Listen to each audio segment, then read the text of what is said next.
10 ஆண்டுகளாகவே ஒரு வளமான ஒரு வலுவான ஒரு கூட்டணியை நாங்கள் தொடர்ந்து கொண்டு போயிடும். அதில் ஏதாச்சும் பிளவு வந்துடக்கூடாதா அப்படின்னு பல பேர் அதை இயங்கிட்டு இருக்காங்க.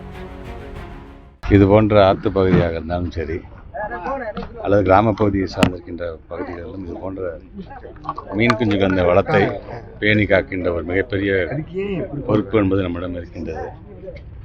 அதனால் தான் இந்த இயற்கையை சார்ந்திருக்கின்ற இது போன்ற பணிகளை நாங்கள் முழுமையாக ஈடுபடுத்திக் கொள்ள வேண்டும் என்பதற்கு தான் இன்றைக்கு அது துறை சார்ந்திருக்கின்ற இந்த திட்டத்திலும் இன்றைக்கு நாங்கள் எங்களை முழுமையாக ஈடுபடுத்திக் கொண்டிருக்கின்றோம். தொடர்ந்து ஒரு நாட்டினுடைய வளர்ச்சி என்று வரும் பொழுது அவருடைய முதுகெலும்பாக பார்க்கக்கூடியது விவசாயம் என்று சொல்லுவார்கள். அந்த விவசாயத்துக்கு அடுத்தபடியாக இன்றைக்கு மீனவர்கள் சார்ந்திருக்கின்ற பல்வேறு விதமான திட்டங்களையும் 2 நாட்கள் முன்பாக கூட நீங்கள் பார்த்துருப்பீங்க. நம்முடைய தமிழ்நாட்டுடைய முதலமைச்சர் மீனவர்கள் சார்ந்து நாம் திட்டத்தை சொல்ல வேண்டும் என்று சொன்னால் ஒரு மிகப்பெரிய நீண்ட பட்டியலே நம்மிடம் இருக்கின்றது என்று சொல்லியிருக்காங்க. அது எல்லா விதத்திலும் மீன் வளர்க்குறோம்னு சொன்னால் அது மீன் வளர்ப்பதற்கு மட்டுமல்ல, ஒரு நீரை சுத்தம் செய்கிறது எல்லாத்துக்குமே இது எப்படி பயன்படுகிறது என்கிற விதத்திலும் இது பயனுள்ளதான ஒரு நல்ல திட்டமாகத்தான் இதை நாங்கள் பார்க்கிறோம். டெட் தேர்வை பொறுத்த வரைக்கும் ஆசிரியர்கள் முதன்மை பாடத்தில் இருந்தால் கேள்வி வரணும்னு சொல்லியிருக்காங்க. அது பரிசீலனை சங்கத்தை சார்ந்துட்டு அன்றைக்கி நைட்டு ஒரு 9 மணி வரைக்கும் நாங்கள் பேசியிருக்கோம். நாங்கள் பல பேர் பல விதமான கருத்துக்கள் சொல்லியிருக்காங்க. எல்லா கருத்துக்களையும் உள்வாங்கியிருக்கின்றோம்.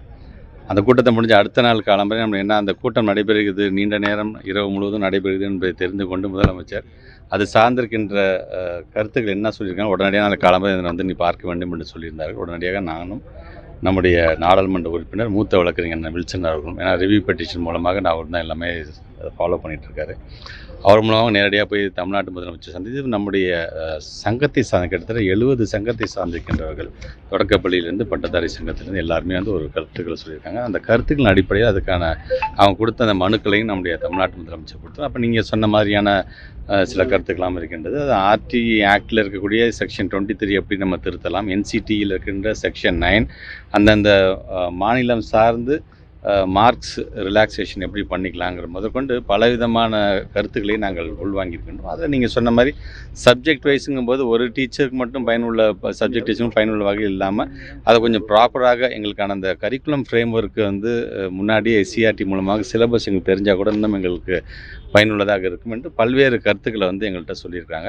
அனைத்து கருத்துக்களையும் உள்வாங்கியிருக்கணும். ஒரு பக்கம் சட்ட போராட்டம், இன்னொரு பக்கம் நம்முடைய ஆசிரியர் பெருமக்கள். நாங்கள் ஆரம்பத்துலேருந்தே சொல்கிறது தான் 1/9/2025 எப்போ அந்த தீர்ப்பு வந்ததுலேருந்து அப்போலேருந்து நாங்கள் சொல்லி கொண்டிருக்கோம்.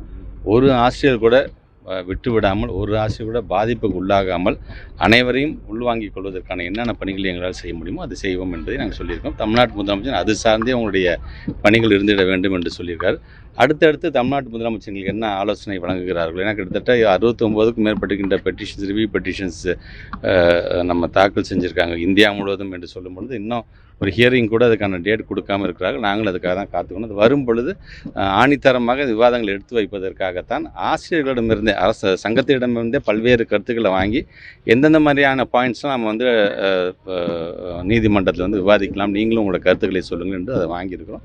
கண்டிப்பாக ஒரு நல்ல ஒரு வெற்றி. இது ஏதோ தமிழ்நாட்டுக்கு மட்டுமல்ல, ஒட்டுமொத்த இந்தியாவிற்குமே நம்முடைய தமிழ்நாட்டுடைய முதலமைச்சர் எடுக்கின்ற முன்னெடுப்பு அங்கே இருக்கின்ற ஆசிரியர் பெருமக்களுக்கு ஒரு மிகப்பெரிய ஒரு நன்மை செய்தியாக அது அமையும் நம்பிக்கை. உதயநிதிக்கு சப்ஜெக்ட் நாலேஜ் இல்லைன்னு சொல்லி அவருக்கு ஆரம்பத்துலேருந்து அப்படி தான். நாங்கள் இன்றைக்கி இளைய சமுதாயம் சார்ந்து இன்றைக்கி ஒரு பல்வேறு விதத்தில் ஒன்றும் இல்லை, அவர்கிட்ட நான் சொல்கிறது ஒன்றே தான், ஸ்கில் டெவலப்மெண்ட் சார்ந்து எங்களுடைய மாண்புக்கு துணை முதலமைச்சர் எடுத்திருக்க இந்த முன்னெடுப்புகளை பாருங்கள். கல்வி சிறந்த தமிழ்நாடுன்னு இன்றைக்கி இவ்வளோ பேர் நாங்கள் சேர்ந்துருக்குறாங்க, பிள்ளைங்கள்லாம் போய் பல்வேறு ப்ரீ இன்ஸ்டியூஷன் சேர்ந்துருக்குறாங்க அப்படின்னா அதுக்கு அடுத்த கட்டமாக அவங்க வேலை வாய்ப்பில் கொண்டு போய் அவங்களை உட்கார வைக்கிறதுக்கு ஸ்கில் டெவலப்மெண்ட்ங்கிறது எவ்வளோ இந்த 4 முதல் திட்டம் சார்ந்து தயவுசெய்து முழுமையாக தெரிந்து கொள்ள வேண்டும். அந்த 4 முதல் திட்டம் சும்மா கொண்டு வந்துட்டேன்னு மட்டுமில்லை, அதுக்கான அந்த தொடர் ஃபாலோஅப் அந்த கண்காணிப்பு இருக்கின்ற காரணத்தால் தான் இவ்வளோ பெரிய ரிசல்ட்டை கொடுத்துருக்கிறாரு.